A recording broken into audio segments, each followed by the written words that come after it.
Hi there everybody, it's Martin Twycross here with another video short. So in today's video I want to talk to you about the importance of grounding. The practice of grounding, what is it, what does it mean to be grounded, why we want to do grounding, some of the challenges we encounter if we're not grounded. So that's what I want to talk to you about in the video, so stay with me and we'll get onto it in just a moment.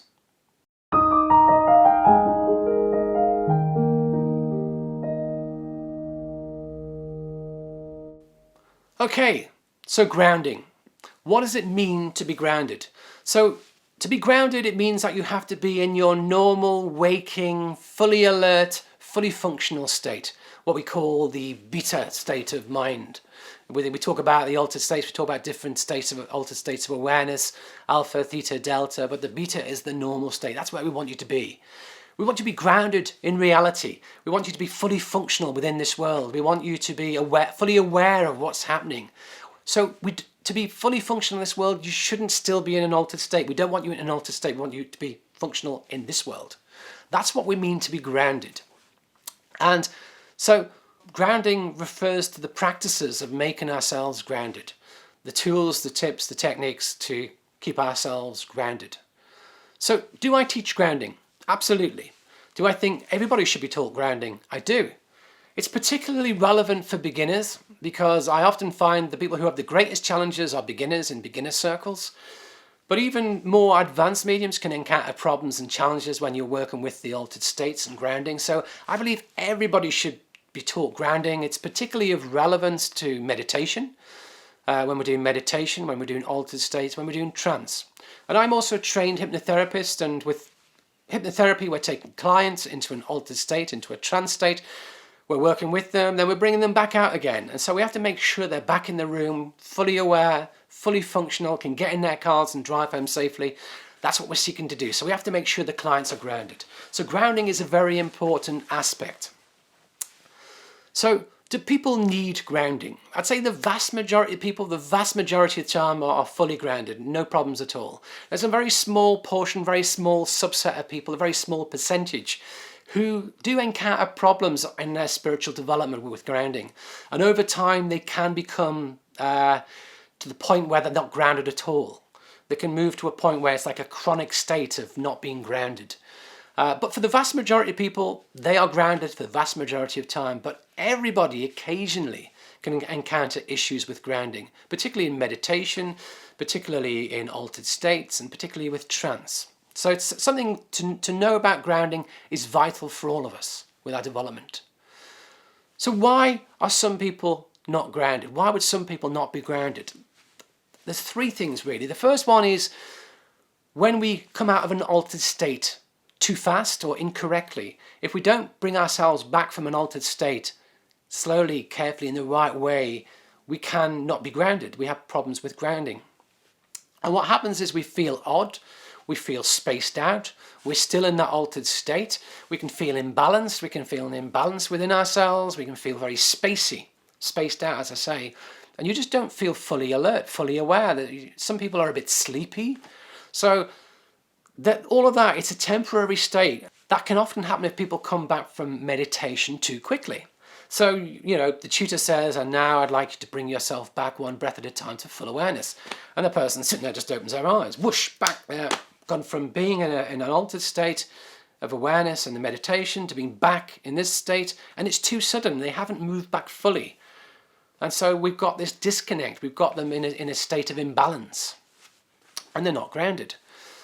Sometimes people won't come back from the altered state, or they come back and they're still connected to that altered state. And I get that, because when you think about it, we're taking people into an altered state of awareness and a meditation. We're getting them to relax. We're getting them to let go of all their problems and challenges in life. We're getting them to leave behind all the difficulties of this normal world we live in.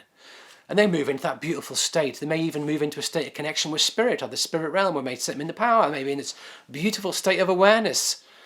And it's a lovely place to be. You want to stay there. It's lovely. They may connect with their loved ones or their guides. It's great. They want to be there. And then you're inviting them to come back, to pick up their challenges, they pick up their problems and go back to their normal life. And for some people, they don't want to do it. Some people consciously don't want to do it, and some people unconsciously don't want to do it. And it can be challenging to get them to come back. And I find myself that one way we can use to help get them back is to say that you can go back to this state at any time. So you can go back to this state at any time. Anytime you wish to, you can go back to this state. You can go back to this place of relaxation. You can go back to this place of positivity anytime you wish. And that can help people to be willing to let go of it.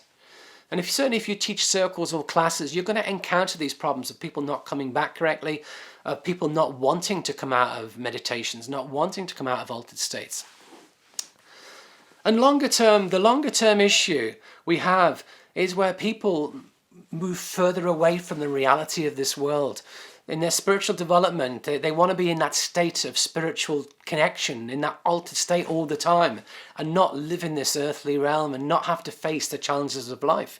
And it's really a lot like spiritual bypassing, a terminology you may have come across, where we're using our spirituality to avoid facing up to life's problems and challenges. So it's quite connected to that, and we sometimes refer to them probably not very nicely as space cadets. Or in the UK we have an expression that people are away with the fairies, meaning they're not grounded in reality and that they're away with another realm. And in many instances people become like that. They can't function normally in this world. They can't communicate with people normally and be understood. They can get to the point where they're no earthly use to anybody. And if we're going to be a medium, if we're going to work as a medium, we've got to be able to move our minds to the spirit realm and work with spirit, but we've got to work in this realm. We've got to connect to people here. We've got to be understandable to people here. We can't speak a language they don't understand, so we have to make sure that we bridge both worlds. So we've got to work and be grounded in reality in this world, as well as being able to be that bridge to the spirit realm. So we do encounter people who face this challenge, and sometimes their language gives it away. Sometimes they talk to us and we can't understand a word they're saying. I know I have conversations with people who have some of these symptoms about them, and they talk to me, and I think at the end of the conversation I don't really understand what you've said to me. You used a lot of words, you talked about energies, you talked about chakras, you talked about your chakras being out of balance, you talked about portals, energy shifts, alignments. You might have spoke about Mercury being in retrograde and it's really causing all sorts of problems in your life. And when I think about what we've actually spoken about in those conversations, I honestly don't really know what they're saying to me. They're talking in a language that even as somebody in the spiritual environment, I don't understand really what they're talking about. And if you get to that level, you've moved away from reality. You're not grounded. You're in a chronic state of lack of grounding.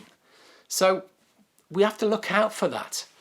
Now, I want to give you one example where we can all encounter problems with grounding. Because no matter how well developed you are, no matter how experienced you are, it can happen. Myself, it happened to me on a course. I was a working medium. I'd been a working medium for quite a number of years at that point in time. I was teaching mediumship, and I'd been teaching medium for a while as well at that time. So I was a teacher, I was a medium. I still attend classes and courses because I believe that we're always learning. So I was attending a workshop, and the tutor decided to get us to do some trance work. I wasn't sitting for trance at that time. I didn't know a massive amount about it, but I knew we had to take care going in and out. I knew that much. Following the trance session, I just felt awful. I felt odd. I felt spaced out. I didn't feel myself. I felt out of balance. I felt almost as if part of me wasn't even connected or balanced properly within me. I felt a little bit dizzy, a little bit nauseous. This lasted for 2 or 3 hours. And no matter what I tried to do to sort it out, I struggled to sort it out. And I was quite experienced at the time. And what I realised was I wasn't grounded. And what I realised was I hadn't been taught some of the issues and techniques I needed to get myself back into a state of grounding. So I'm teaching some tools and tips for you now for grounding that I do hope will help you. And will help you if you ever encounter situations like that yourself, or if you teach, if you find your students are in that situation. So I'm hoping that the tools and tips I'm going to give you now will help in that way. So when it comes to meditation, the key thing with meditation is you have to come back slowly. Give your students time to come back slowly. If you're a teacher, if you're a student, allow yourself to come out of that meditation at your own pace, in your own time, and open your eyes when you're ready. Don't feel rushed. Don't suddenly decide, I've got to come out now and open your eyes, because that's kind of almost a shock to your system. So come out slowly.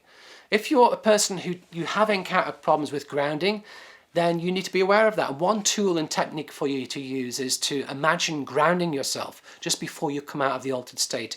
So what we can imagine is from our legs, from our feet, we can imagine roots going down, just going out of our feet like a tree into the earth and rooting us into the earth.